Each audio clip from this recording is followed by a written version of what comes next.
کچوڑیوں والوں کو خوب نوازا۔ وہ ضعیف آدمی مسکراتا رہا اور میں اسے غور سے دیکھتا رہا۔ اس کے سفید بالوں میں اب تک لہریں باقی تھیں، گھنے سر کے بال بچوں جیسے اس کے بے داغ چہرے پر اس کے ساتھ کے پس منظر میں اچھے لگ رہے تھے۔ میں نے سوچا یہ شخص خوبصورت رہا ہوگا۔ کیا سوچتے ہو بابا؟ کیا سوچتے ہو بیٹا؟ اس نے میرے کاندھے پر ہاتھ رکھ کر پوچھا۔ سوچ رہا تھا بابا کہ آپ کس کے لیے آتے ہیں؟ میں؟ ہاں، میں اپنے آپ کے لیے آتا ہوں، وہ ٹھنڈی سی آواز میں بولا۔ میں سمجھا نہیں۔ ایک وقت ایسا بھی آتا ہے بیٹا، ایک وقت ایسا بھی آتا ہے، سمجھ لو گے جب تم پر ایسا وقت کبھی آئے گا۔ میں تو جیون کا تیرتھ یاتری ہوں، لیکن شاید جہاں پہنچنا تھا وہاں پہنچ نہیں پایا، شاید راستہ بھٹک گیا، لیکن انتر آتما وہی ہے، یاتری کی انتر آتما۔ بابا پھر بھی میں سمجھا نہیں۔ تم نے زندگی کہاں دیکھی ہے بیٹا؟ تم کیا سمجھ پاؤ گے؟ یہ باتیں سمجھانے کی نہیں، خوب دیکھی ہے میں نے زندگی۔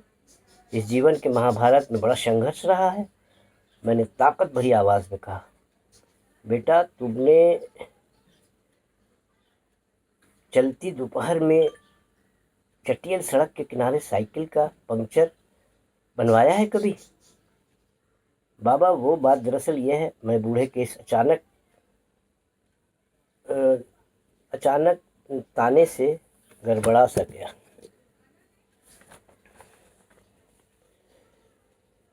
تو مجھ کو سمجھ ہی نہیں سکتے؟ تمہارے پاس کچھ چھوٹ جانے کی یادیں نہیں ہیں، بچھڑے ہوئے چہروں کی ریکھا میں تمہاری آنکھوں میں نہیں ہے، بچھڑے ہوئے چہروں کی ریکھائیں تمہاری آنکھوں میں نہیں ہیں۔ تم نے لالٹین کے شیشے کو راکھ سے صاف کر کے گرم تپتی ہوئی زمین پر جوٹ کا بورڈ بچھا کر بیٹھے ہوئے اور لیٹے ہوئے نیند کو نہ جاننے والی آنکھوں سے اسٹیٹ پر چکرورتی کے حساب نہیں لگائے ہیں۔ لالٹین کے ٹوٹے شیشے کو پرانے پوسٹ کارڈ چپکا کر جوڑنے کا کشٹ بھی نہیں جھیلا ہوگا۔ لمبی سانس لیتے ہوئے وہ بوڑھا لمحے بھر کو رکا۔ میں کچھ کہنے والا تھا کہ وہ پھر بولنے لگا۔ تم نے معصوم، بے غرض، بے ریا لوگوں کو نہیں دیکھا، بجلی آنے سے پہلے کی شانتی نہیں دیکھی، تم نے بیبی لوریم جلاوطنوں جیسی زندگی گزارتے ہو اور دل کی دنیا کے شرنارتھی ہو۔ بس اس کو کھانسی آ گئی، لیکن وہ اسی کھانسی میں بولتا گیا۔ تم نے آساب زدہ زندگیاں گزاری ہیں، تمہیں کیا پتا آدمی کیا ہوتا ہے، دور سے آنے والی ہواؤں کی خوشبو کیا ہوتی ہے، انتظار کیا ہوتا ہے۔ تمہیں تو محسوس کرنے اور گنگنانے کی فرصت بھی نہیں۔ دنیا سب کا خون پی جاتی ہے، میں نے کہنا چاہا، لیکن الفاظ میرے دل ہی میں رہ گئے۔ بیٹا ایسا تمہارے ساتھ کبھی ہوا ہے کہ پانی کوئی دوسرا پیے اور پیاس تمہاری مٹ جائے؟ نہیں، ایسا کبھی ہوتا بھی ہے کیا؟ میں نے کچھ چلا کر پوچھا۔ نہ سمجھ پاؤ گے ابھی۔ ہم دونوں کچھ دیر کے لیے چپ ہو گئے، پھر میں نے ہمت کر کے پوچھ لیا، آپ کون ہیں بابا؟ بوڑھے کی پیشانی پھر تھکن آلود ہو گئی۔ وہ عہد و پیمان کے جزیرے جہاں محبت کی فصلیں اگتی تھی تمہارے لائے ہوئے زہر کے سمندر میں ڈوب گئے۔ اب تم مجھ سے پوچھتے ہو کہ میں کون ہوں؟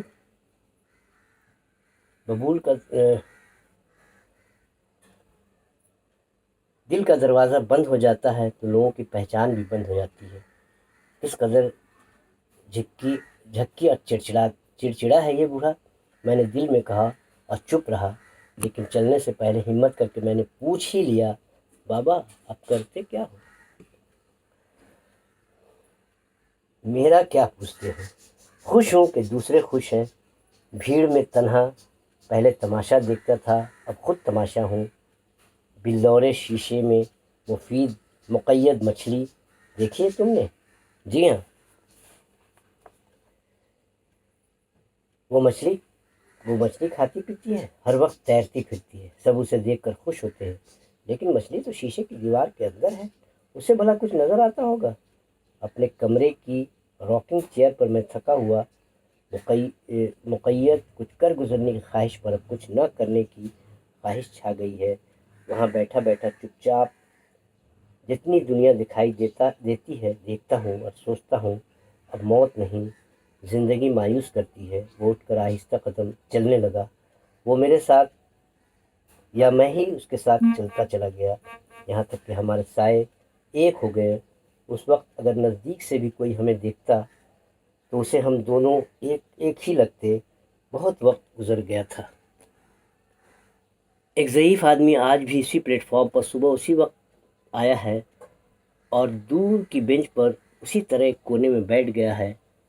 املتاس کے پھول بھی اسی رنگ میں اوپر کھلے ہوئے ہیں، گاڑیاں آج بھی یوں ہی آ جا رہی ہیں، راجدھانی، ڈیلکس، شرمجیوی، سمپورن کرانتی، خوشدلی کے شب و روز کے سبز جزیرے جنہیں زہر کے سمندر کے کسی گوشے نے چھپا لیا ہے، خالی نگاہیں دور وہاں دیکھ رہی ہیں جہاں کچھ نہیں ہے۔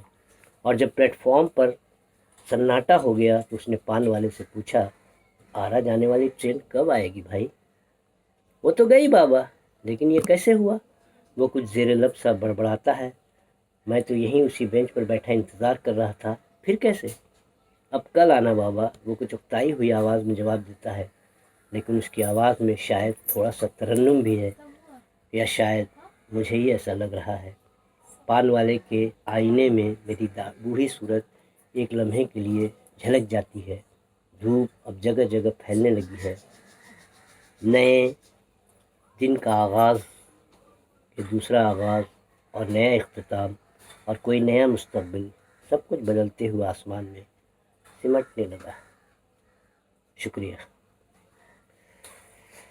یہ افسانہ ختم ہوا، اب میں افسانے پر ہم لوگ گفتگو کریں گے، سوال جواب کریں گے اور کوشش کریں گے کہ افسانہ کس طرح کا ہے، آپ کی سمجھ میں آیا یا نہیں، میں سمجھانے کی بھی کوشش کروں گا۔ تب تک کے لیے اجازت، شکریہ۔